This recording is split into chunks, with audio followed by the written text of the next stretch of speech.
వేసవి వేడిపై దాడి చల్లటి రిఫ్రెషింగ్ స్టాక్ తో హై. పోటీ ప్రపంచంలో తెలంగాణ విద్యార్థులు వెనకబడిపోకుండా కాంగ్రెస్ ప్రభుత్వం చర్యలు తీసుకుంటుందని అన్నారు మంత్రి తుమ్మల నాగేశ్వరరావు. ఆర్థికంగా ఎన్ని ఇబ్బందులు ఉన్నా విద్యా వైద్య శాఖలను కాంగ్రెస్ ప్రభుత్వం ఆధునికీకరిస్తోందని అన్నారు. ఇందులో భాగంగా మెడికల్ కాలేజీలు, నర్సింగ్ కాలేజీలను నిర్మిస్తున్నామన్నారు మంత్రి తుమ్మల.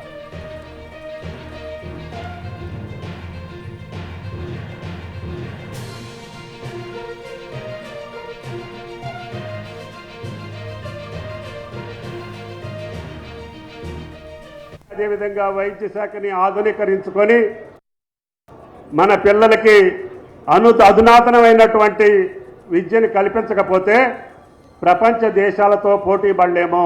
సరైనటువంటి వసతులు లేకుండా వాటిని మనం అభివృద్ధి చేసే అవకాశాలు తక్కువ ఉంటాయి.